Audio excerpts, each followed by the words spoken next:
your reality, the way you experience reality, as being awake kind of within the dream. Yes. What does it mean to actually wake up from the dream? What is true reality? To die, to go into spirit fully, not experience the idea directly of what you call physical reality. Okay, so where's the line where the dream starts and the true reality begins? It's really just the physicality? It's just the frequency that you're operating at. 333 cycles per second, excuse me, 333,000 cycles per second is the vibrational borderline between non-physical and physical reality. So when you simply alter a pattern of energy within your consciousness in a certain way from spirit, then you direct a portion or a focus of your consciousness in a way that experiences a dream called physical reality. So you have to go in that particular portion of your consciousness lower than 333,000 cycles per second. So there's no such thing as still being in the dream as a non-physical. Well, yes, in a sense, because every level within all that is another type of dream. But we simply assume you were referring to the physical version. No, I want to know, like, is there like an actual waking up completely at some level of the all that is, or would that be going back into the one, which you said you can't really do? Correct. So in a sense, it's always the one or the portion of the one that is capable of being aware of itself, and therefore it is always, in a sense, a type of a dream, but that's what reality is. Okay. Because it's all just happening within the idea of consciousness, of self-awareness. I see. So maybe the dream itself is the idea that there's another, because that's Correct. not true. Correct. Okay. Okay. So yes, the dream is the one's idea that there is another. That's what creates self-awareness, is that the self is defined by the fact that there's something that appears to be other than self. Okay. That is the dream, because there is nothing other than self. But you can have the dream experience that there is. Okay. And so the process of awakening, within that, there's always going to be the positive and the negative. And correct? the center point. And the center point. And remember that the center point, being a point of balance, in a sense, tips the scale slightly toward the positive. Because in a point of balance, you still have the freedom to choose what you prefer, and that's a positive state of being. Right. So is there always going to be consciousness inhabiting all of those frames, all of those options? Well, it's existence itself, yes. So it can't cease to exist. Consciousness is simply the expression of existence being self-aware. Existence can't stop existing. That's its natural quality, is to be. And it can't go anywhere because there's nowhere for it to go, because by definition, non-existence doesn't exist. That's its quality, to not be. So that which is cannot become that which is not. So like just at a practical, in an example, let's say that I am a version of myself that is like fighting with my father. Yes. And then I make a choice to mend things and make a more positive choice. Yes. Mending things with my father. Yes. Let's say there's another version of me that continues to fight with my father. Yes, in a sense, but that's not where you're focused anymore. In terms of the journey that your particular reflection is experiencing. You've chosen a different set of frames in the film strip, even though the other film strip still exists. And there's a consciousness inhabiting. There will always be some... There will always be consciousness in everything, because everything is consciousness. I see. Everything is made of consciousness. So it's always going to be beneficial to the all that is to have some consciousness in that negative experience. It is what it is. In that sense, it can't be anything else. It is what it is, and everything that it is what it needs to be. Because that's what it is. Otherwise, it would be something different. Okay. So needs all of it in order to be what it is. just like you need all the puzzle pieces in order to form the whole picture. Without one piece, there's no whole picture. And so let's say, so then I make that choice to go into these other set of frames that are Yes. more positive. Which you are doing constantly anyway. Right. So what happens to the consciousness that was just inhabiting that frame? Like, do I kick another consciousness out? No. You have to sort of look at this from a multidimensional perspective. A shift of focus of a level of consciousness is happening on a certain level. The idea of the consciousness having the experience is on a different level. So you can, from a higher level of consciousness, shift your focus, but that doesn't change the fact that, by definition, a certain, let's just say, lower level of consciousness is simply constantly in that frame. You don't destroy the frame just because you've shifted your attention to another frame. Whatever's going on in that frame, whatever that frame represents, is still that frame and always will be. And that's a different level of experience and consciousness than the level that you're shifting your focus from. So just because you have looked at one frame and sort of contemplated what's going on in that frame, and then shifted your focus to another frame, you're shifting from a different level than what that frame represents as its own symbol of an experience. That never changes. It's made of consciousness, but that never changes what it is, because that's what it is that symbol, that expression of consciousness. But you, from another level, have the ability to take your focus off that frame and shift it to another frame. And shifting your attention to another frame changes nothing about the frame you were focused on before.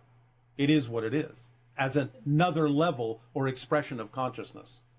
But you have a level of consciousness that experiences the idea of flexibility, of shift, of change. That's a different level of consciousness you're coming from than the level of consciousness that is used to create the frame. And so from that perspective, I know that reincarnation doesn't exist in that way, but Yes. Why wouldn't my consciousness then focus as another person? Because when you're experiencing things from a certain framework of time, you need that sense of continuity to create the story of a before, a middle, and an after. That's just the way you perceive things from that level of experience. I see. But eventually, like, I'm not perpetually forever experiencing myself as this identity. Eventually I'll move on, right? Again, you create the idea of moving on, yes. I don't want to be stuck forever as this person. All right. You're not stuck anywhere at any time for any reason whatsoever. I would not necessarily encourage you to label the idea as being stuck. Otherwise, that's how you'll experience it. Okay. Well, yeah, because billions of times per second, I'm literally... Exactly. You're always changing.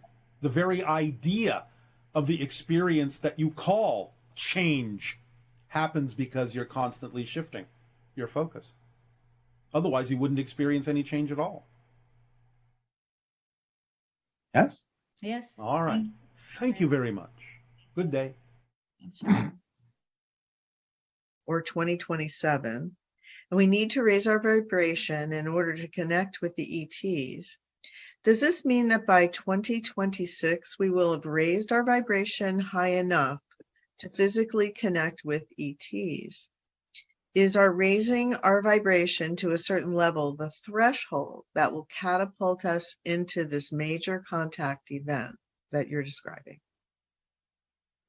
While raising your vibration is essential, the event that we are describing in your 2026, 2027 is not the kind of contact event that you may think it is.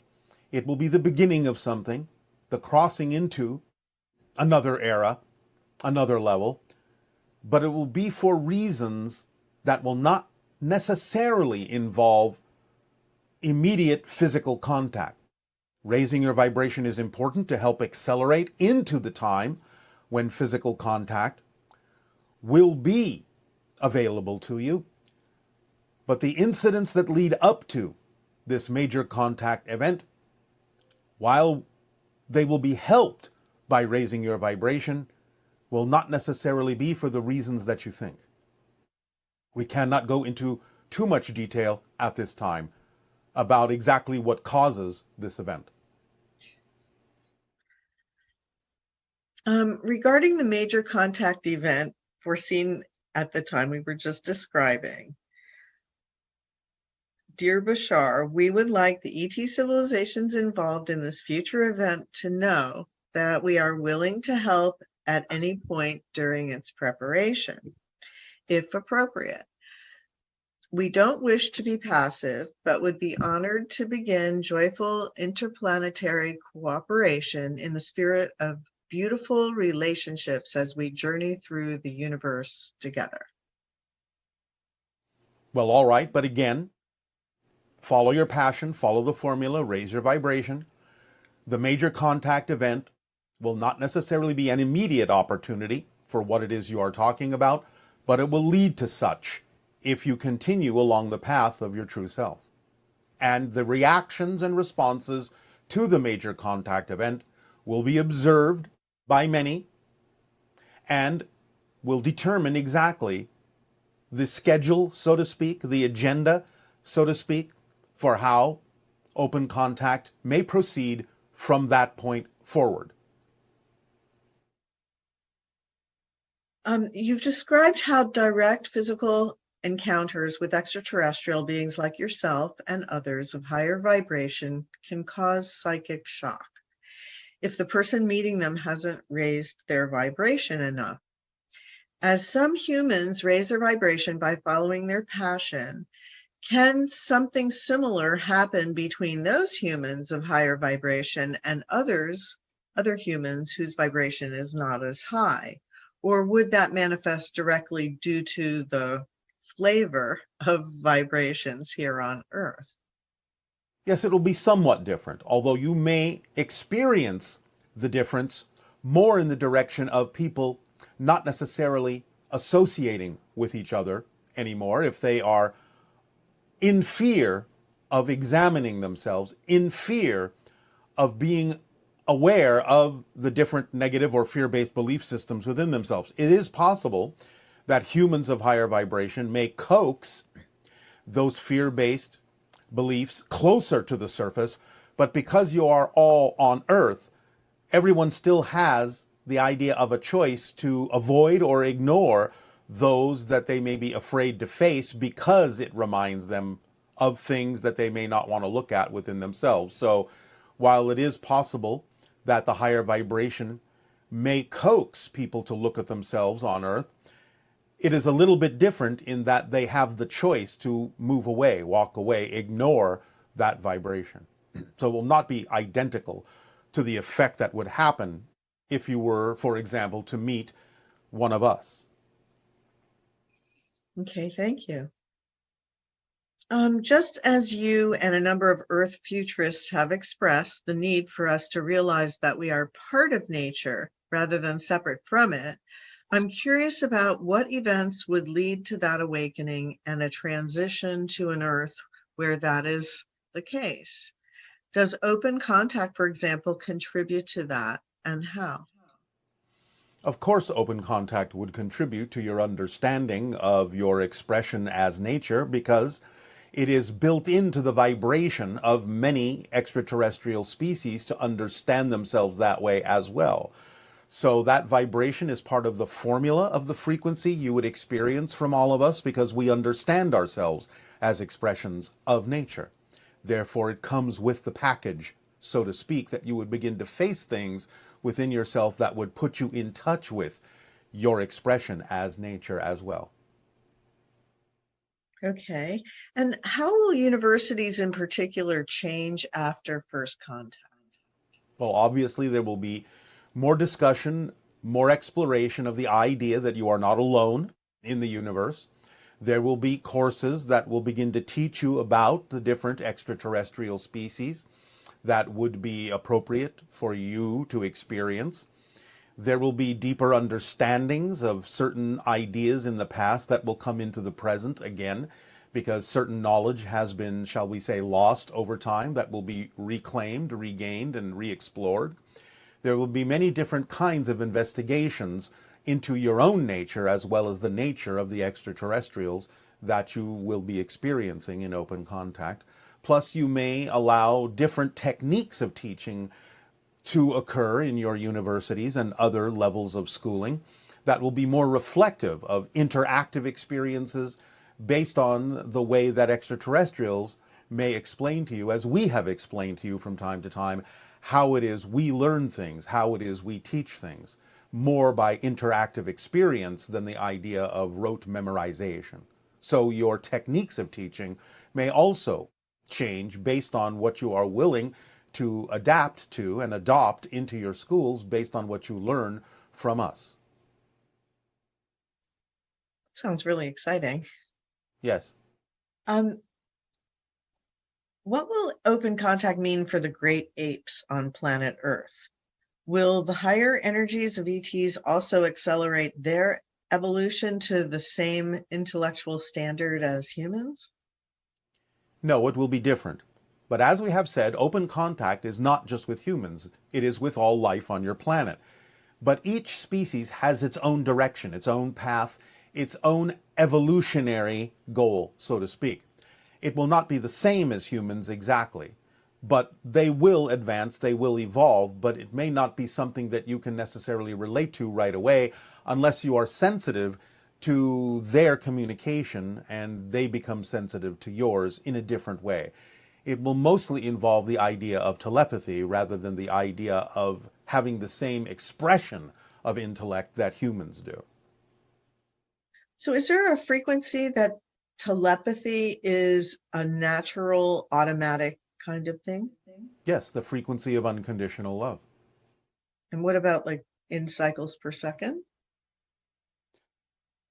Well, the idea, again, is that when you operate above 200,000 cycles per second, then it becomes more natural to experience the idea of telepathic communication. And that experience of telepathic communication can be experienced as like hearing the person's voice talking to you in your head? It can be, but true telepathy is more of a simple receiving of an entire block of information in the form of suddenly simply knowing what the other person is intending. It may come as images, it may come as voices, but it is more likely simply to come as a knowing. You just suddenly know it. There's no mistaking it. It cannot be mistaken for imagination. It is simply that the knowledge is suddenly within you as if it has always been there.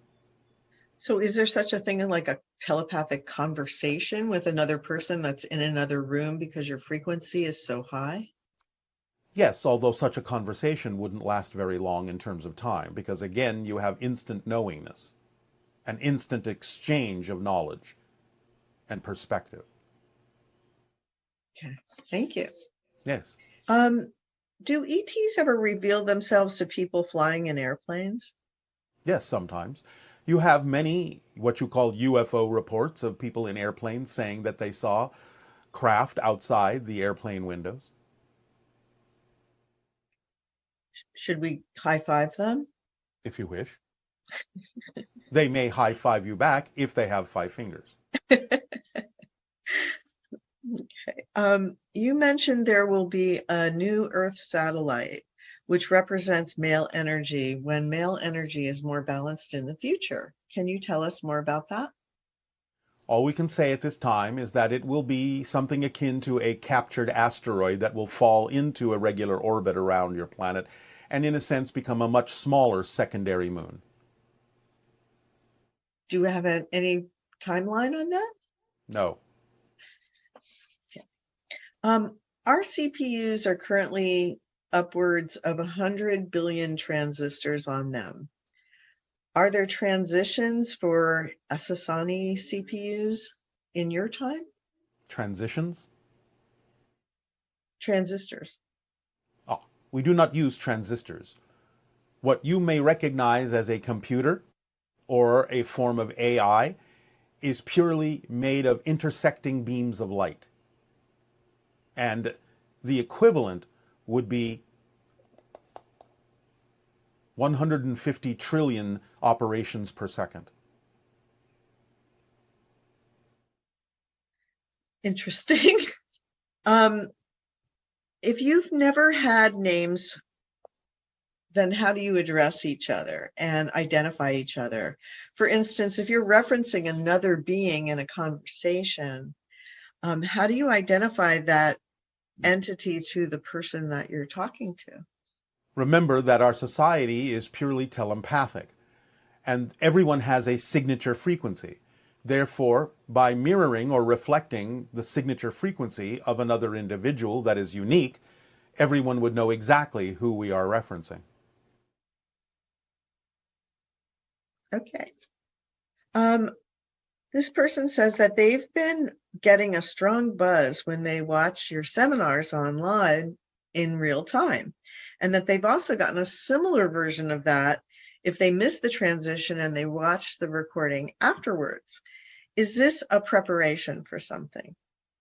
Well, it's a preparation for raising your frequency because the buzz you're feeling is the matching of the frequency that we give off. Even if it's not a live session, the idea of our frequency is sort of embedded in anything that represents the session, like a permission slip.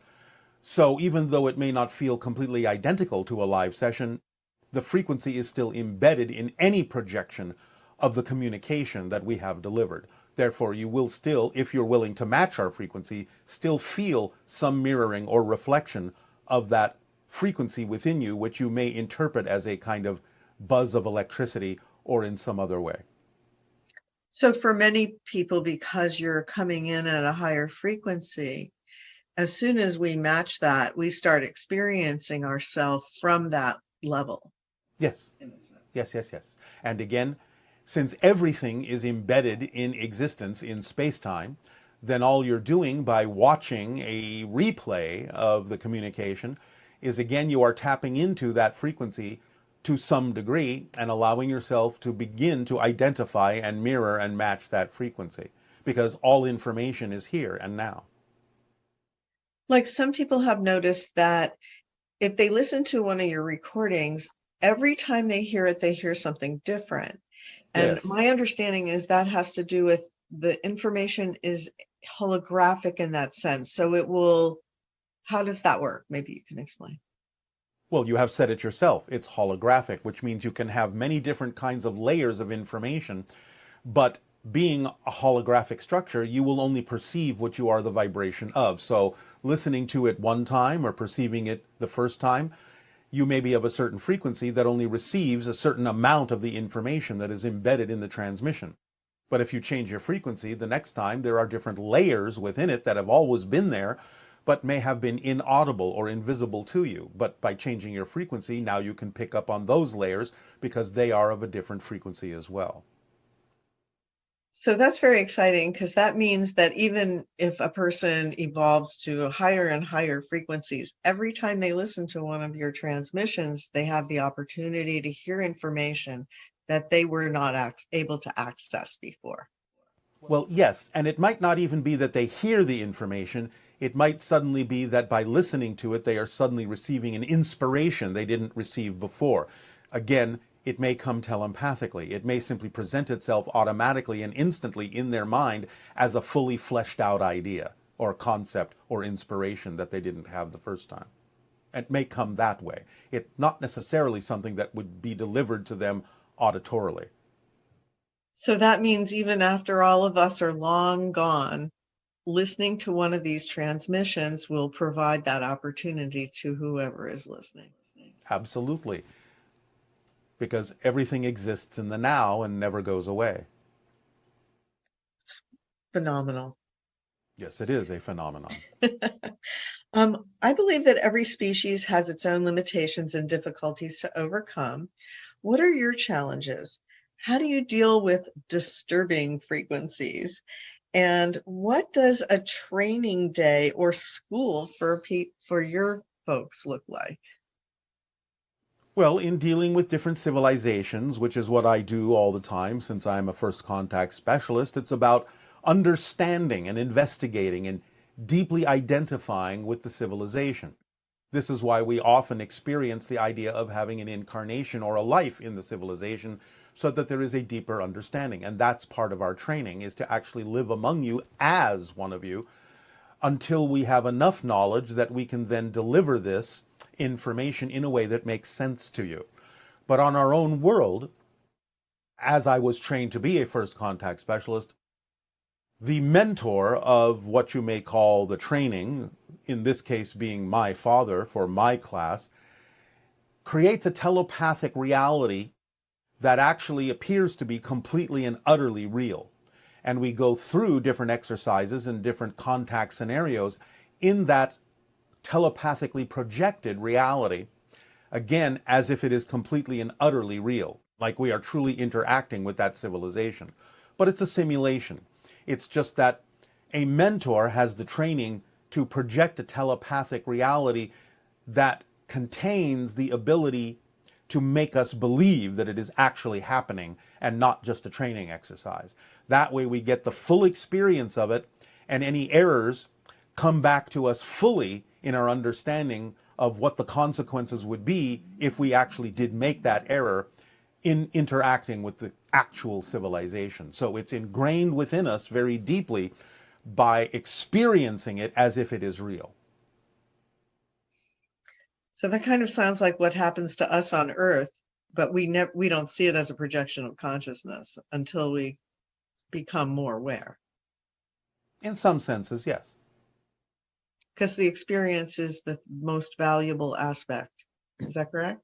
The experience is the only way anyone actually learns anything. That's amazing. Have you ever killed another physical being, even a plant, in your life? And have you ever brought back to the physical life something after death? No, I have never killed anything, not even a plant, in my reality. The closest analogy or answer to the second question would be, again, in birthing a new member of our society, we do create a vibrational medium, a vibrational bubble in which the spirit can actually form a physical body. If you want to call that bringing someone out of the spirit world, even though it's not, quote unquote, bringing them back from the dead, so to speak, that would be the closest analogy of allowing a body to form that a spirit can use or a soul can use to experience our reality in our quasi-physical nature. That would be similar to birth in your reality. Yes. Yes, but not in a physical body, in terms of the female or any particular being actually giving birth through their body. This is done outside the bodies, in a energy bubble. So is it a joint manifestation between you and a female? It can be. It doesn't always have to be. It can just be done on your own? It can be, or it can be done with any number of members, depending upon what it is the soul wishes to experience as the body that is formed for it to participate in our civilization. It can be done between the same genders. It can be done between multiple genders. It just depends on what the purpose of the soul is and what kind of body needs to be created and what kind of theme they are exploring. So what does it look like when you see this person manifest in the sense that you're describing? There is a kind of clear energy bubble that can be perceived. There will be a burst of light within it, and a small energy structure will form within it and will build very quickly into the cellular structure of a body made out of quasi-physical material. It usually only takes about anywhere from 5 to 30 seconds. So is this the same as Asasani beings creating a birth, right? Is what you're just That is what I'm describing. Yes. Okay. Yes. That's amazing. Certainly much easier than what the women on our planet go through. In a sense, yes, it's all relative. Are there extraterrestrials who are involved in the hybridization program that are not grays? Yes. And can you tell us anything about that? Do they do this to further their own culture and their own reproductive needs, or what would be the purpose of that? Not so much, but they are more in an assistive, shall we say, role. Because you have heard tell that when people go on board the ships and they know they are involved in the hybridization agenda, they have also reported beings like the mantises, what you call the tall whites, and several other kinds of beings that are acting in an assistive role for the idea of helping with the evolution of Earth into the sixth hybrid race. So, no, other civilizations don't necessarily use the DNA in the same way the Greys have to perpetuate their culture into creating hybrids such as ourselves, but they are playing an assistive role because they are connected and, shall we say, watching over and observing and participating in the evolution of humanity on Earth. Because as we have said, there are many different kinds of stories being played out here. So it's quite exciting.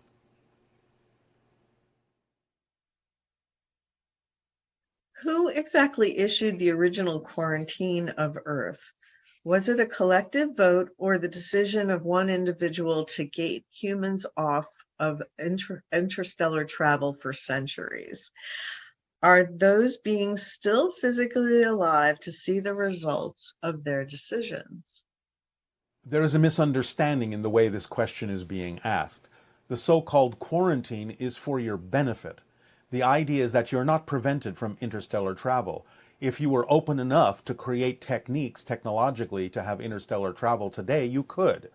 It's just that the quarantine is for the purpose of not intervening or interfering in any negative way that would interfere in your process of discovering who you are. You are not prevented from doing anything. And the idea of the origin of this is between your collective consciousness and the collective consciousness of your spirit guides and the collective consciousness of the Interstellar Alliance in recognizing the sovereignty of the paths that you have chosen as a collective species to explore reality and to evolve in the way that you have deemed necessary for yourselves. We help by letting you know that there may be smoother and easier ways and faster ways to do this, but the decisions really are up to you as to when you are ready for the idea of removing the quarantine.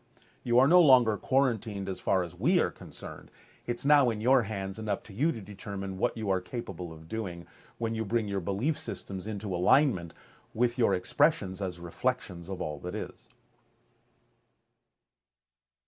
Okay, and this question comes from someone's 9-year-old daughter, and she wants to know if it ever snows on Essassani.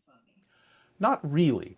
Because our axis tilt is not as severe as Earth's, and our orbit is nearly circular around our star, most of our temperatures is temperate, it's moderate. Somewhere around, generally speaking, give or take a few degrees, what you would call about 73 degrees Fahrenheit. Now, on the North and South Poles, depending on certain conditions that happen at rare times, there may be a buildup of frost, there may be a little bit of ice, but it does not snow on our planet in the way that you are familiar with experiencing snowfall. And do you have a pet, or did you have a pet while you were growing up as a child? We do not keep pets per se in the way that you do. There are animals on our planet that come and go freely, and I have many associations and many relationships with different animals on my planet ever since I was a child and even into my adulthood. So we interact with animals in much the same way that we interact with the people on our planet and the plants on our planet. It just goes off the pure synchronism of what needs to show up when it shows up, and that's exactly the right timing for that interaction and relationship to go on. Have you ever experienced your version of swimming with the dolphins and the whales? Oh, yes. Like physically, have you gone into the Essassani Sea and swam? Yes. There are actually special pools that exist in certain areas, channels that lead into certain kinds of pools where the version of aquatic life that we need to interact with can actually swim more deeply into the land so that different beings can interact with them without necessarily being out in the open ocean. This is something similar to what used to happen in your Atlantis in ancient times, where certain temples were built in such a way that the dolphins and whales could swim into the temples and thus interact with people.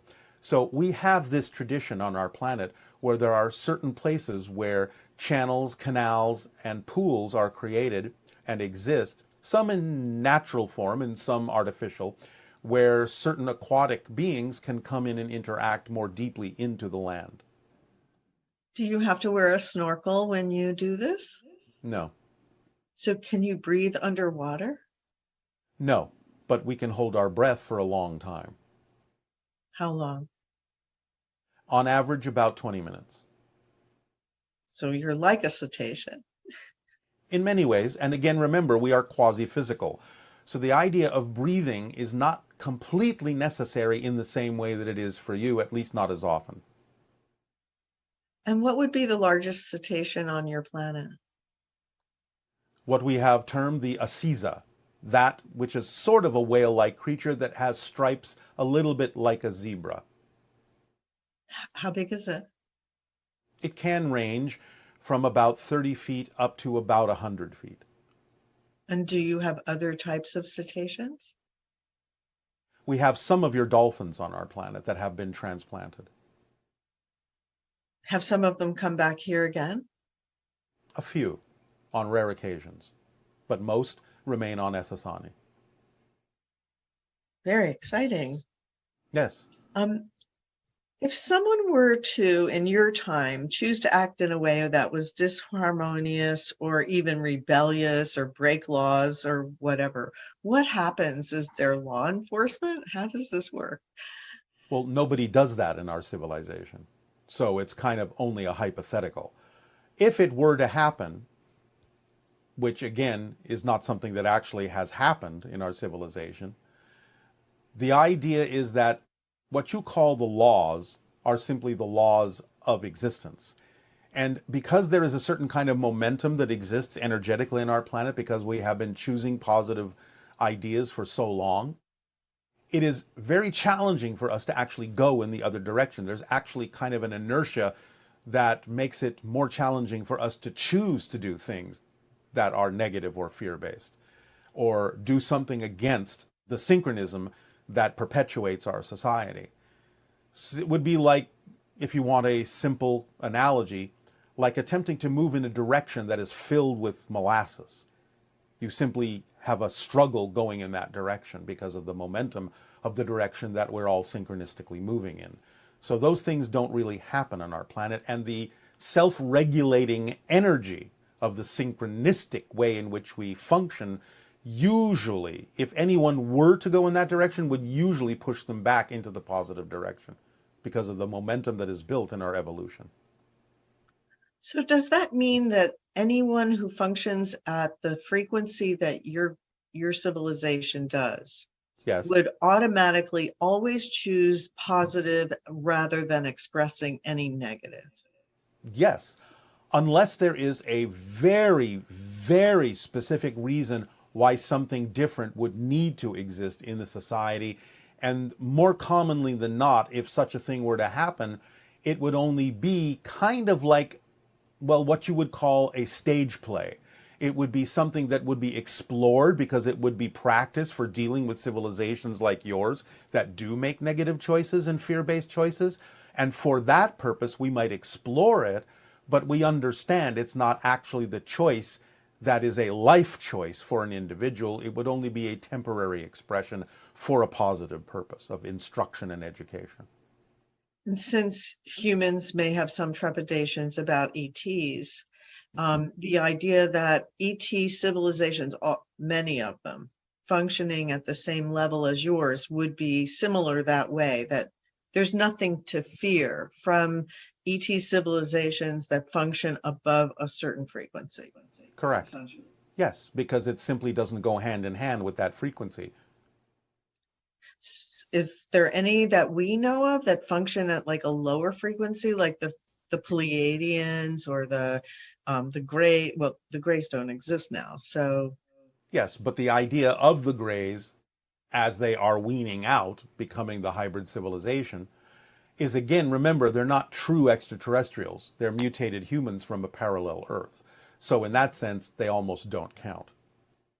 I see. That's why you can interact with them.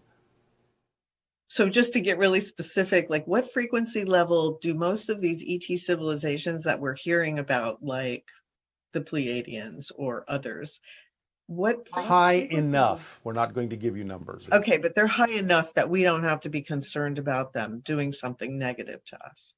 No. There is no civilization you are interacting with other than a random visitation here and there by beings that may be of a slightly lower frequency, but there is nothing you're interacting with on your planet that you actually need to be afraid of. That's wonderful.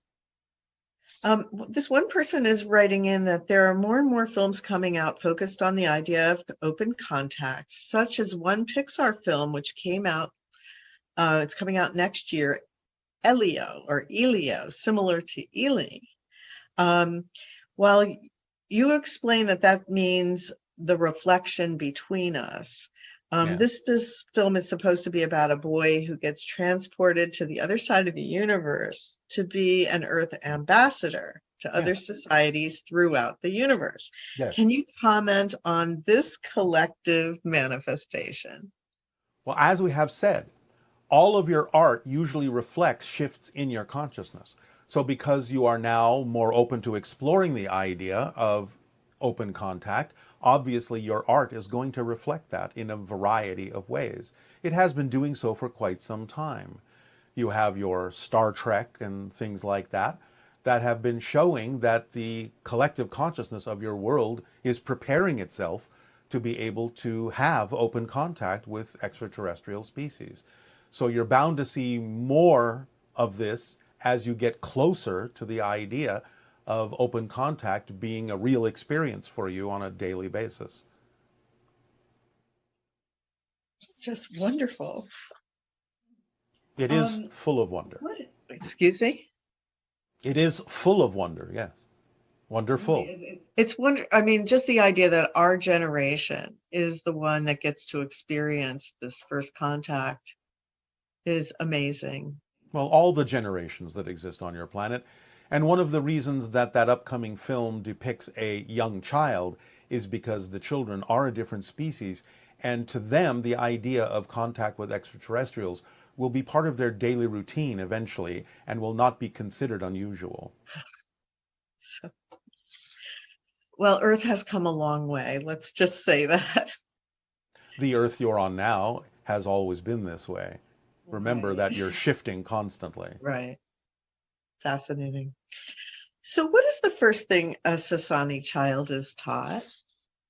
Unconditional love, that it is the vibration of existence itself, and to align and match with that. All else falls into place through pure synchronism. Okay. And you say that approximately 5% of you comes through Darryl when he's channeling. Energetically, yes. Does that mean that we only get 5% of the fullness of your answers to the questions? And this is because we can only resonate with 5% of you. No, that's a slightly different thing. The amount of information you do get from us does fluctuate in percentage from time to time based on what it is we perceive you can process. But the idea that only about 5 to 10% of my energy comes through Darryl doesn't necessarily have a basis for what the percentages of the amount of information we give you when asked specific questions. It will fluctuate on a different way, in a different scale. Okay. And this person wants to know how we can help our loved ones, everyone awake or not, to get on the right train. You can only share with them what it is you believe will help them. That's all you can do. Whatever it is they choose to do with that information is none of your business, as we have said many times. So that's the best you can do, is just give them the option, give them the opportunity to examine and explore and think about the idea of other paths they could take, other options they could choose, other choices they can make. That's it. And be a living example of making those choices yourself so they can see in you, living in you, the effect of having made those positive choices. It's the best way to entice them to make those positive choices on their own. But again, you cannot expect or insist that they must, because you don't know what their path is. You don't know what it is they need to explore. So it's none of your business what they choose to do with the information you share. But sharing that information and living as an example of that information is the best you can do. And when you noted that in 2012 there was a big split and the path that we could take, I was wondering if we were all on the same path. This is what this person is saying. And if we are here today on this forum, how does that split relate to this split? As we have said, the splitting prism is still going on. There are many paths, not just 2 or 3. But the idea is that as a general collective group, those that are exploring consciousness, the expansion of consciousness, exploring the idea of the concept of open contact and interacting with us and other beings like us, are in general moving along the same general path, going through the same general versions of Earth to some degree collectively, even though every individual still has their own unique reality. But you can have made agreements to go along with certain groups that are willing to shift to similar Earths over and over in the same way that still contains the idea of the expansion of consciousness and the acceptance of your part of being a galactic family. And do any of the ET ships have weapons on them? Not any of ours. We do have what you may call shields, energy shells around the ship that can protect us from various phenomenology, but it's not used in that sense as defense per se in the way that you mean it, because again, through pure synchronism, we don't attract a need to defend ourselves. That's just simply not in our reality. So since none of the ETs we are interacting with have negative intention towards us, does that mean that none of them have weapons on their ships? They have things that could be adapted into a form of weaponry to get your attention in a variety of ways, but I wouldn't, again, really call it weaponry. It can simply be that energy can be adapted in the way they use it and the way we use it for various purposes that could act as a demonstration of the power that we have at our disposal and the technology we have at our disposal, but we wouldn't actually ever fashion them into pure weaponry. Okay. Okay, so going in a little different direction now. One person was wondering how many instances where a miscarriage has occurred does the soul of the infant actually enter the body, or does it wait to see if the body is viable? For instance, her mother miscarried before her birth and before her sister's birth. Were those other instances two distinct soul identities, or were they simply she and her sister waiting for viable bodies? In a sense, yes, the second idea. But most souls either do wait until the body is viable, or they may dip in to have a certain experience temporarily and then leave. The idea in general is that most souls don't really fully connect to the idea of a new infant until just before birth. They may dip in and out during that time, but they don't really fully commit, and maybe not even for a few years even after birth. Hence the idea of what you call crib death, with no discernible reason. So the idea is that for the most part, most souls do not really commit or connect to a body until just before birth, in general. Okay, and when you were mentioning that about crib death, they've found that when babies are sleeping with another human being, it helps to regulate their breath, and that can be a preventative for crib death. Is that related to what you're saying there too? I mean, yes, to some degree, because again, there are agreements that are made that will allow the child to function in the way it needs to function in physical reality, and that may attract an adult to work with the child either through breath or other methodologies to allow the child to really cross the bridge from non-physical into physical reality in a way that it can thrive. So it just depends upon the themes of exploration and the agreements that have been made. Okay. When a person crosses over into spirit, can you clarify if it's the personality that continues to exist for eternity, or is there some specific, like from one specific life, or does that being Yes, there Is will always be a part of that that continues to exist that is representative of the experience of a specific life. Again, similar in analogy to the idea that there will always be knowledge and experience within you from your childhood, even though you're not a child anymore. It never goes away, it's always there and always can be tapped into. So the idea of having a life experience is something that is then simply part of the soul itself. You can simply say the spirit is the specific representation or symbol or reflection of the life experience, and that becomes part of the soul and is always accessible. So, yes, it always remains, even though the soul may be bigger and greater, and the oversoul even bigger and greater than that. You never lose anything, and that particular aspect of the being can always be accessed and tapped into from many different sources, including the physical person who may need to interact with that aspect of the greater soul to recognize the being and recognize the person they knew in life. So it's always there. It just becomes part of something bigger, in the same way that your childhood became part of something more experienced as an adult. And how does that relate to the idea of the independent frames that actually have no motion, and it's the projection of consciousness through them that creates the ongoing time experience with it? How Well, does yes, that but now relate you're talking simply about a mechanism by which you have a certain kind of physical experience. What is it you're attempting to relate to what we talked about previously? in spirit when the personality still exists, but it's no longer is it Yes. living as a spirit, or is it Everything was exists at once, remember? In that sense, the spirit, the personality, the physical being all exist at the same time and can be accessed by the soul from any number of directions. So the idea is that there are frames on every level except the one.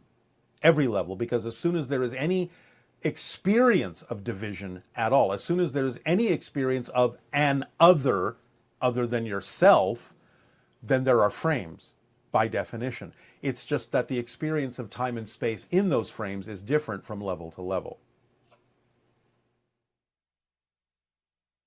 I don't know who thought this up, but it's pretty amazing. It just is the nature and structure of existence itself in the way that it must function by definition.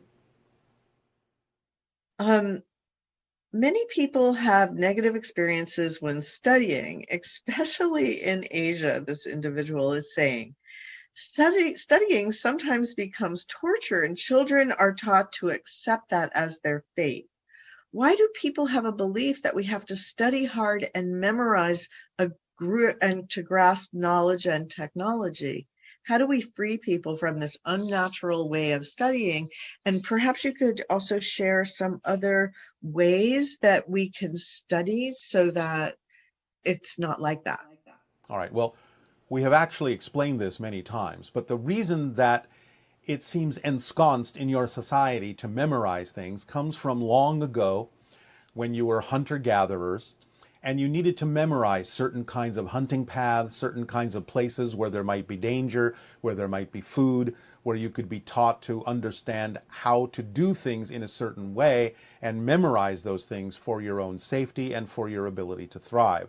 And it's simply been handed down through the generations for thousands of years that memorizing things like that would actually be to your benefit. And to some degree it can be. But as we have explained several times, the idea of actually creating scenarios in which you can experience things directly, what you may euphemistically refer to as learning on the job, is actually the better way to learn something and instill it within yourselves, because as long as what it is you are needing to learn to thrive in physical reality is adapted to what you are really passionate about, you will retain it. And in fact, you will become excited about learning and you'll absorb information very readily and retain it very readily because it's based on the idea of being taught to you through the auspices of your passion and what excites you, rather than simply suppressing your excitement to learn something in a way that isn't necessarily representative of your passion.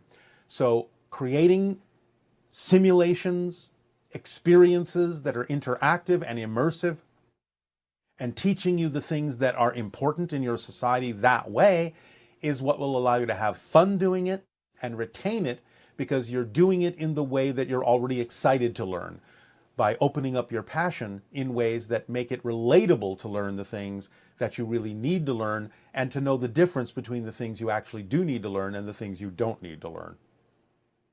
So just accepting the idea that we'll need to know what we need to know when we need to know it, as is true for your existence, that can be very natural for us eventually. Yes, eventually, when you actually learn to rely on pure synchronism. But until then, you can practice the idea of creating imaginary and creative, immersive experiences that allow you to have experiences in a safe way that will teach you what you really need to know to thrive in physical reality without compressing your passion into a box. And what is the difference between insisting on something and knowing something? When you know something, you will know the difference between the two. Because insistence still carries with it the idea that you don't actually believe in it yourself. You don't actually know it yourself. You're actually trying to convince yourself of something that may or may not be relative to you. So the idea of knowing is just something that is absolutely known by you, as if it is something that you breathe, something that is part of you, something that you know is true and in alignment with who and what you are and what your relationship to existence is. Insistence implies that you don't really buy into the power of the thing you're insisting about. You're not really convinced yourself. What about when a person feels angry at something that is said to them? How can you manage that anger? By understanding that what is said to them has nothing to do with them, if that in case is the fact. So the idea, again, as we have given an analogy, is as if a total stranger has come up to you and said something. You don't react because you know that they know nothing about you, and therefore what they're saying to you has more to do with their issues and their processes than it has to do with you. They're just using you as a sounding board, projecting their issues onto you. And you know this, so there's no reason to react. Now, you can always look at the advice or the sayings that someone gives you and say, well, is there something here for me? Is there something I need to know about myself that would help me to benefit from and change? But if you understand that what they're saying has nothing to do with you, then why would you react? So you have to look at your own beliefs about why you believe what they're saying is true. And what's the connection between anger and grief? Well, again, both to some degree are judgments of a sort that assume certain things that may not be so. So the idea of grief is, again, the definition that something has been lost and you are going into a state of being abandoned, of feeling abandoned in that sense, whether it is true abandonment or not. The idea of anger can be, again, based on your expectations of what you insisted should be and not allowing what is to be what needs to be. So they're loosely connected. And the idea is one is a reaction mostly to things that were insisted on by you, and the other is a reaction to the concept that you have lost something, when in fact no loss has actually happened, if you open up your senses to the fact that things have simply shifted into a different form. And that translates into a different attitude about change and things that come and go in physical reality, because physical reality is a projection of consciousness. And a temporary one at that. So is that sort of our maturation process to understand the nature of the reality that we're in and be more accepting of the coming and going and not suffer so much when we lose an individual, so to speak, or Yes. recognize it in a different way? Yes, but even more so, it's recognizing the nature of the reality that's in you, because you're not in physical reality. It's in you. It's a projection of your consciousness. And when we say projection, we don't even really mean that it is projected outside of you. It's all happening within you. There is no outside. There is no outside. It's all happening in your consciousness, all of it. So it's the reality that's in you. And this person is saying that sometimes they have negative thoughts and everything, and they get really scared that it's going to manifest. And they just get more and more fearful because they're having negative thoughts and they're afraid they're going to attract it or manifest it. So how can we work with that? All right, well, you understand it's the fear itself that might attract it, not having the negative idea or perspective. Are they in any way, shape, or form concerned that if they have a positive thought, it might manifest when I don't want it to? It's the same thing. Just having the perspective, just having the observation, just having the awareness that there are thoughts that might be negative isn't enough to manifest them. You have to be afraid that they'll manifest. You have to believe in your belief system that they will manifest, that it's the most likely thing that will happen.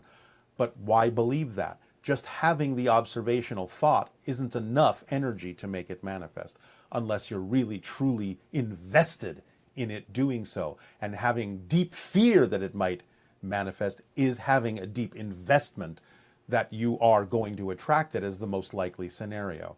So just look at the idea of positive thoughts. You don't have the same reaction to those. It's equal to the idea of negative thoughts. They're just observations, they're just considerations, they're just thoughts. Remember that as you expand your consciousness, you become more aware of the negative and the positive, not less aware.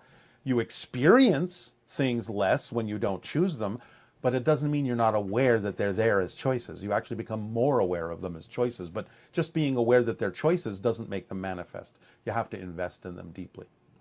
So along those lines, if someone has phobia, yes, can you address that idea of changing something like that? Like a negative thought is one thing, but having a very deep fear of some.